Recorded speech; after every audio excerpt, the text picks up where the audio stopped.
Cheap solar panels from our friends in the Far East. Overrated gimmick or solution to my power problems with the Rover? Today we find out in Mikey's lab.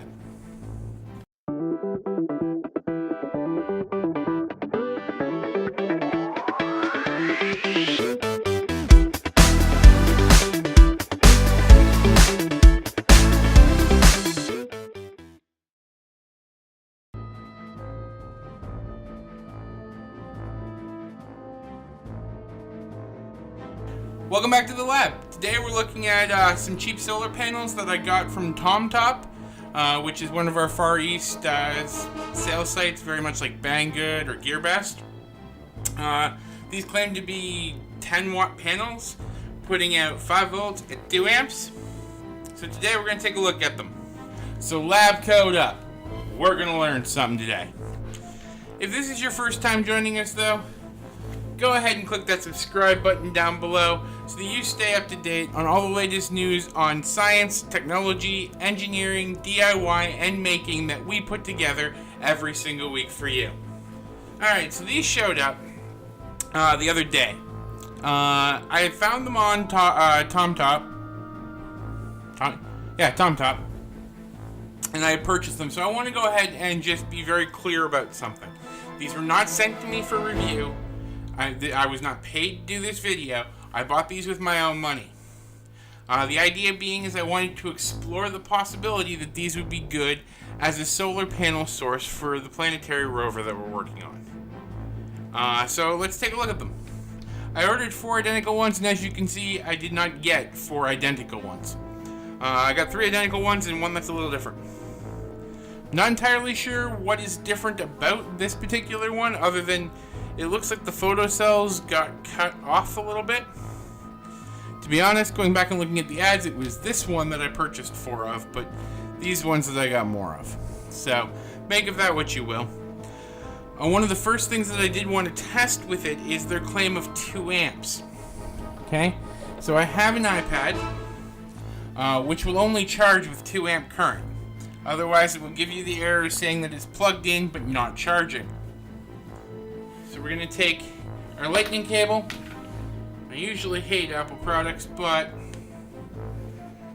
this time it gives us a possibility to test something a little better. And we're going to grab just one of these little guys here. One of my normal studio lights, which worked earlier today. Oh, I got charging off the studio light. It does actually say that it's charging. It has to be right up next to the studio light, but certainly does say it's charging. And I didn't notice this before, but there is a little red LED on the back to tell you when it's actually functioning. Given the fact that it's doing nothing with, 1, 2, 3, 4 studio lights on around me, and this room lit up like the surface of the sun, I don't know about their claims of this being great portable charging for your devices. I think it might, I think it might fail at that. While I anticipate it having a better reaction to actual sunlight, this much artificial light should be setting this off. Now, one of the problems that I think with this, if we flip one of these over, you can see there's a little just build out thing here with the circuitry inside of it. I don't think this turns on until the panel's generating 5 volts. Now, for my uses, I really don't care if it's generating the full 5 volts or not. I can still use the current. By connecting all of these in series, I can get a current much higher than I need to charge my 3-cell LiPo battery. So what I want to do is I want to take this apart.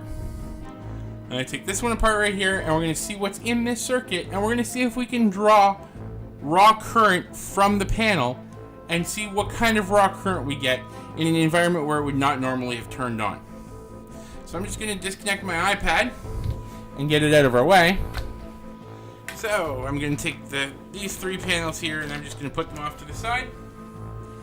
And we're going to channel our inner Dave Jones from EV Blog if you've ever watched him. And we're not going to turn it on, we're going to take it apart. So let's take a look at this. It looks like they epoxied this little housing on here. I'm going to see if I can just pop that off. I will admit, they got that on there a lot better than I thought they would have. Okay, so we have the two DC wires. That was easier than I thought. This is the entire circuit that's in this thing. And let's see if I can get to the front of it and take a look at it.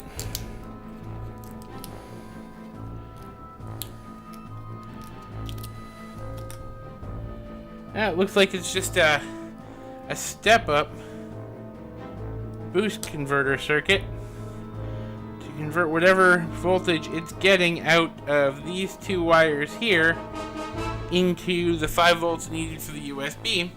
But this also does tell me that this will only turn on once we've reached enough of a voltage to produce the 5 volts required for USB. So we may be able to get more of a life by harnessing the power directly out of the solar panels from these two wires. However, this will still be useful for some of the LiPo battery packs that I tend to like to make, which are run off of single cell 18650 batteries. I'll put a tutorial on making that up in a little bit. We can use these in there. Alright, so we have the bare leads coming out of the solar panel here. Does it ever happen to you guys? Literally have a tool in your hand, turn around, you have no idea where it went. Alrighty. So that was an adventure. So back up to the bench here. Alright, yeah, my waveforms are still going.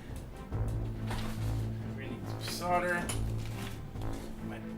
My bench is a disaster. I really need to clean up the lab.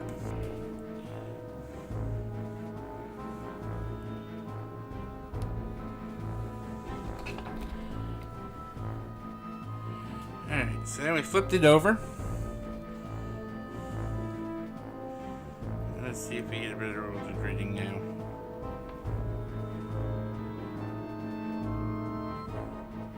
Getting half a volt right now, which, well, 0.7 volts right now, which is generally more what I was expecting.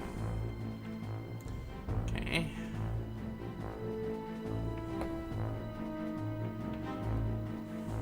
So I'm going to shift some light for a second, and we're going to bring one of the shop lights right here, and we're going to see how much voltage we can get out of this with some really close proximity light.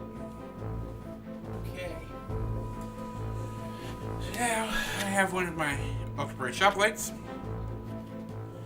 I'm going to use this roll of tape. I'll try and hold this up and in place, but relatively close to the panel itself. Hopefully this isn't darkened my video too much, but... Okay. So I don't know how well this camera is getting that in shot. Pretty good, because I don't want the actual camera there, or the actual light there. So we're going to go ahead and see how much power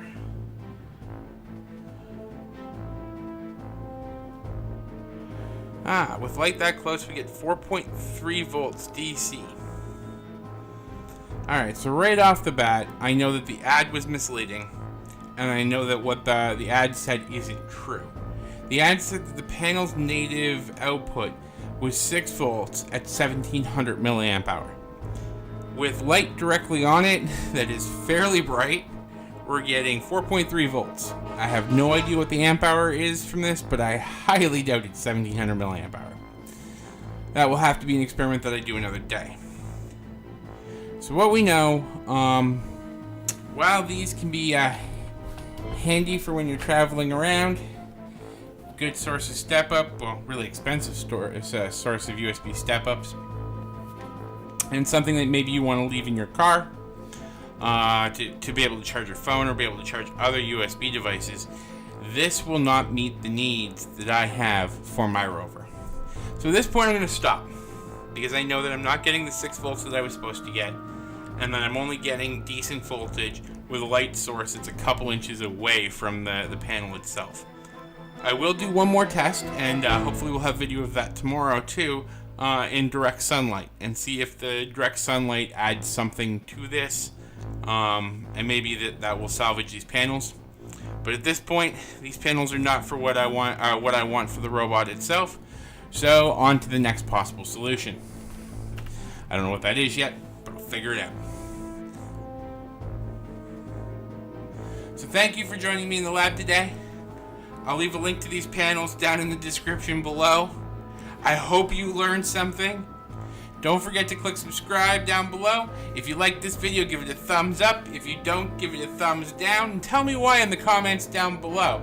I occasionally get a couple of the thumbs down, and nobody ever tells me why they don't like the video. So please, whether you like it or you don't like it, let's talk in the comments down below so that I can make the adjustments that you want to see.